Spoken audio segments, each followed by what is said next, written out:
Welcome back to another video. Yeah, we really did do it. Manchester City did win the treble. It wasn't a fever dream. It is still actually true. Every single day I wake up and be like, did that actually happen? It did. Don't worry about it, Blues. It is a thing. We are treble winners. We are. That's brilliant. We did win the FA Cup. We did win the Premier League.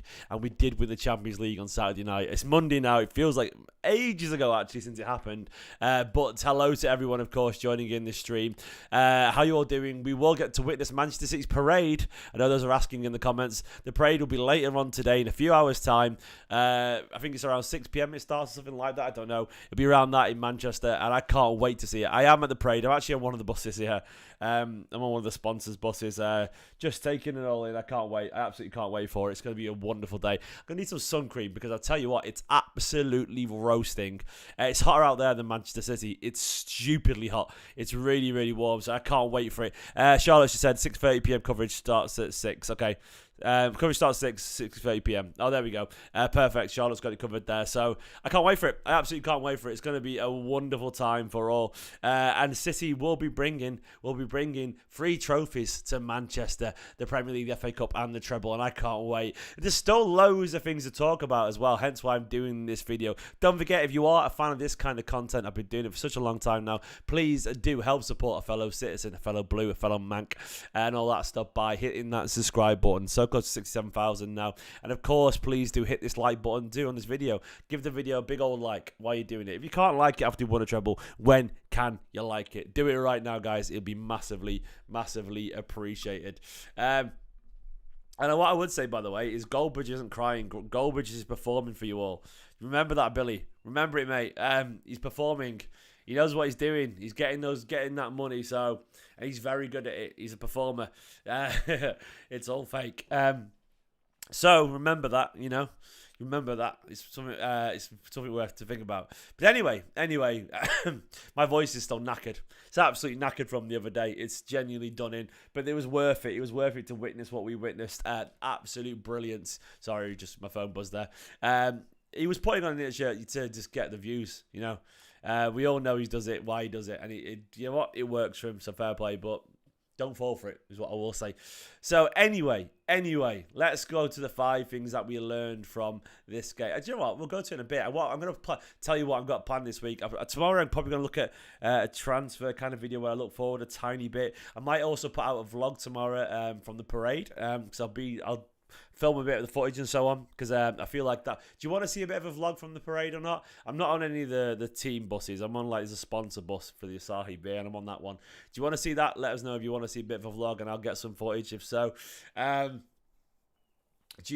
can do that for tomorrow. I can do a bit of a transfer thing, and of course on Wednesday I think I'm hopefully going to be chatting to Asan and just talking about this momentous season. Then going forward, I'll keep trying to do all that kind of stuff. But guys, let's go to the 5 things that we learned. Firstly, we've created history. Now, and we know this, but I want to talk about what it actually means. What it actually means, because it changes the narrative around Manchester City Football Club. But everyone always goes, "Where's your Champions League? You haven't got a European trophy," all that kind of stuff.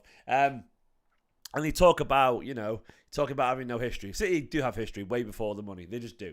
They do. You know, we're one of the most special clubs in the history of English football. A record attendance and all that kind of stuff. You know, European trophy did actually happen at one point. We've, of course, won leagues way before the money came in. You know, we've had some golden eras of Summy Bell and all that lot. And Bert Troutman, of course, was a legend for us. We've always had history. We know this, you know. Manchester City have always been a big club. But we're seeing, obviously, a super club level history forming right here. And I feel like now, and I say created for a reason, and I use it in the past tense because I feel like this was sort of the final confirmation. You know, the final confirmation that, like, now it's been, City have been at the top now for over a decade. But now we've truly landed amongst the elite. Like, I feel like this is our final step into the elite, where when people talk about City going, "Oh, you shouldn't be getting that. Your revenues are overinflated," and all that kind of stuff. Sponsors will be paying that for City. City are Champions League winners. Sponsors absolutely will. Like, brands want to be associated with the best teams. And right now, Manchester City are literally not just the best team in England, they're the best team in Europe, probably the best team in the world. That stuff makes a difference. And we are creating history right now. We are creating our legacy right now. And I think we've created it. I think that's it now. Like, City, they don't win anything for the next 5 years. We are still an elite team. That's what I'm saying. We are still a top-level club because we've just created an era of dominance that's culminated in the Champions League trophy. So this is our time. It's absolutely our time. And what everyone talked about was it's not relevant anymore. There are kids growing up now. There's kids probably already played. What was the Arsenal lad who played Premier League football recently when he was like 15, like whatever? He was born in the year City were taking over probably. 2008. So it's like these kids growing up these days, they don't care about what happened in the takeover. They just know that Manchester City are a great side. The history, we're living it. This is our legacy, and it's absolutely wonderful. John Stones is truly world class. Now, people outside of Manchester City, apart from a few people with actual football knowledge, I think it's mad that City fans rate Stones this highly. John Stones is just utterly phenomenal. He's the first player I wanted to talk about because I found his development and the way that he stepped up. By the way, 135 people watching, 33 likes. Come on, Blues. Do your thing. Get that like smashed. Go for it right now. But I found his development, even just during the Champions League final, absolutely remarkable. I'm going to try and find a stat somewhere, but I think it's John Stones had the most dribbles in a Champions League final since like Messi. Yeah, so basically John Stones completed all 60 of his dribbles against Inter Milan. That's the most completed in a Champions League final since Messi in 2015. John Stones has the most dribbles since Messi in 2015 in a Champions League final. John Stones. Like, where on earth has that come from? It's absolutely remarkable. Like, his game just went up another level in the Champions League final. He just became an elite dribbler out of nowhere. Like, and that was one particular bit where he glided past one, then did a kind of chop back, and then kind of played the ball out to the left to Grealish or whoever it was. Charles just said, centre back, right back, centre defensive midfielder, double pivot. John Stones can do it all. Number 8, you know. His close control is incredible, bestie. You know, like, and Billy, your mates are an idiot. I love some of our mates are stupid. Let's be honest. But that performance was just remarkable. And John Stones, like his development, Johnny Stones, I think it's reaching a level now where we're gonna see him get even better. Like, I got a feeling like he's gonna be. If we sign Vardiol, you know, the defender. I've got a feeling he's Josko Vardiol. I think Stones is just going to be a full-time midfielder. He'll probably just play a double pivot, and they'll probably just say, giving someone a number 10 role. It won't be 6 and 8s anymore. It'll be 2 6s and a 10. It'll be the old school, like, just someone's going to be a classic number 10. But Stones is absolutely deserving of this, like, this current thing he's getting, the status. He's in the Champions League Team of the Year, wasn't he? Was he? No, he wasn't, was it? No, he was. Yeah, he was. Champions League Team of the Year as a midfielder, John Stones. Guardiola was always right to defend him. It's all down to him as a person as well, because there was a point where he actually wasn't. I know for a fact that City nearly sold him. They tried to sell him a few years back. Do you know when Garcia was getting the team ahead of him, and 35-year-old Fernandinho was getting the team ahead of him, and Otamendi and everyone, because Stones' form was terrible and he's making mistakes. I know City were considering selling him to Spurs at one point. Like, there was genuinely talk of Spurs coming in for him, and Mourinho liked him. Mourinho knows the defending, to be fair to him, but he stayed around. He stayed around, and look what he's improved so much, and it's entirely down to his own attitude and his own brilliance, and I love him for it. And we're talking about number 10s. This is why this guy here. So you've got Rodri, you've got Stones. I think Phil Foden finally belongs in the middle, and I think Guardiola knows it too. The fact that Guardiola brought Phil Foden on as a central midfielder in the Champions League final to replace Kevin De Bruyne, when he could have done all these things, could have brought Alvarez. He could have put Foden out on the wing and brought Bernardo central. Or he could have put Foden out on the wing and brought Grealish central. He could have brought Mahrez on and brought Bernardo central. He could have done loads of things, but his first option was to go for Phil Foden in the middle. If that doesn't tell you, and he's done it recently quite a few times, if that doesn't tell you Guardiola is finally thinking about Phil Foden as a central player, I don't know what does. You're not going to get a higher stamp of approval as a midfield player by Guardiola choosing you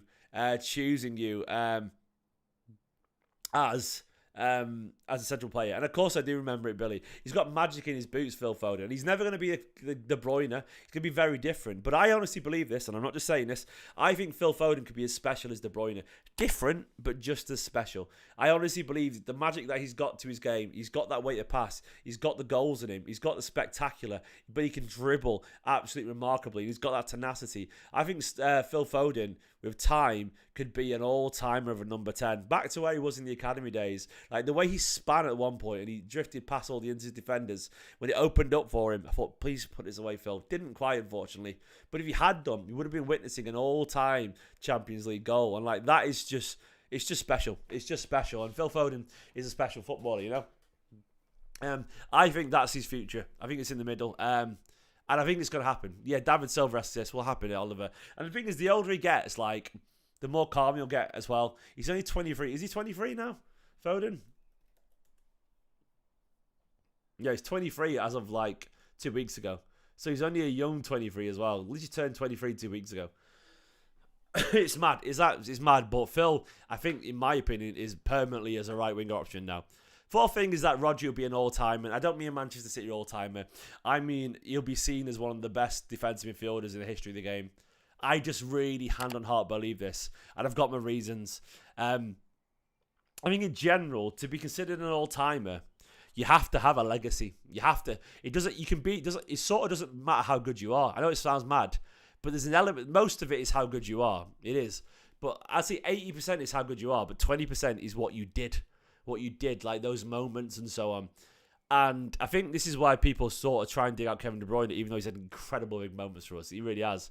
But people dig out De Bruyne for some of stuff to this. But Rodri, as a defensive midfielder, like he's one of the best in the game already. He absolutely is. But Rodri has this tendency, this wonderful tendency to just do big things when you really need him to. And that, to me, is what... And that's not rare. It's not common, that, by the way. It's not common for a defensive midfielder. And that's what makes me think Rodri's going to go down as an all-time great in the game. I think people look back at him and go, he's an absolute worldie. I think he's a worldie. And, like, Rodri, to me, it's the fact that he scored the winner in the Champions League final. It's the fact that he got the equaliser against Aston Villa. You know, the goal to beat Arsenal as well that time we're going. He has moments like this to his game. He's just something about him.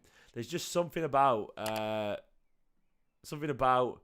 Rodri that is just special. Like, he's special. He has this wonderful sense of occasion, and not many footballers have that. But when they do, they are the ones that people remember, and they're the ones that people put in those conversations. And Rodri does have that to his game. I don't know why he does, but he does. He's just got that mentality where he's capable of a big moment. Not everyone can do it. His goals just seem to matter.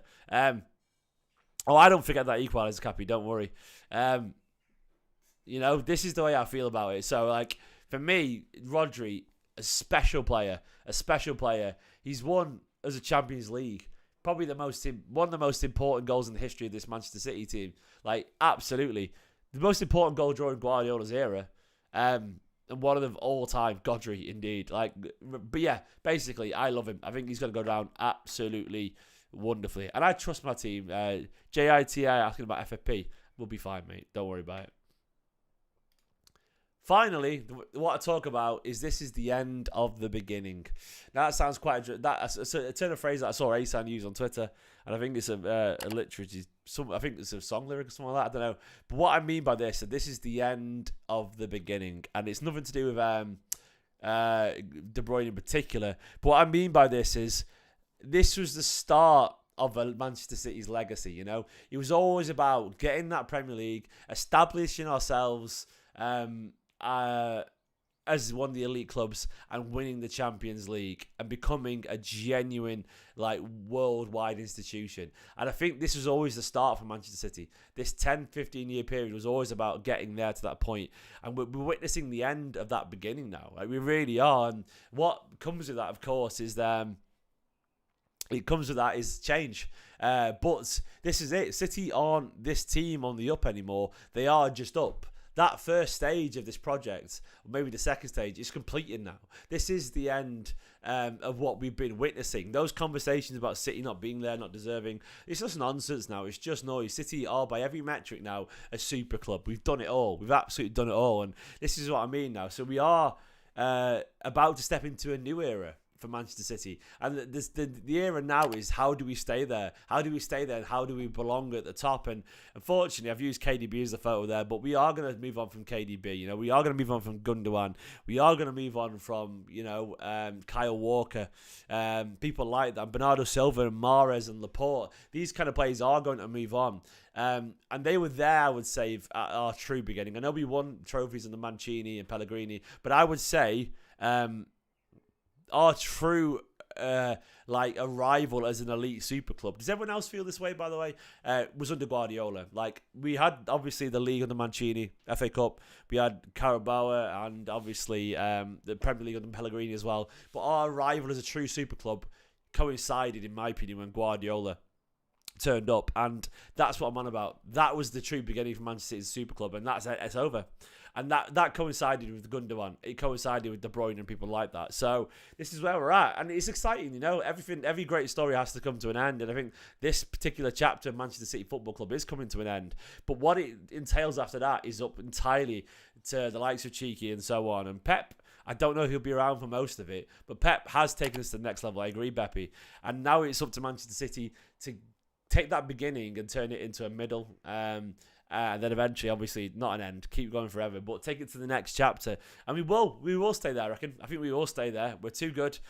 We don't need to fall off. And this is the thing, is there'll be a temptation for City to fall off after the Champions League. That's the problem. It's such a high level. And when you've done that, how hard is it to not get a little bit distracted? And the next generation will be wearing City kits. All the kids will be. I know it's true. You're absolutely bang on for us. Like, it's absolutely true. And these City fans, we know what's coming. But do City? I think they would do. You know, we'll see. We will see. And fingers crossed, absolutely. You know, that they don't take the eye off the ball. But that's the 5 things that I learned from that game in particular. Not the longest video today because my voice is still knackered. But one, we have created history. We really, truly have. The history that everyone talks about, we've just done it. We've just done it, you know. There is nothing left to throw at Manchester City, in my opinion, other than the charge nonsense, which will be over. That'll be end one day and we'll be fine.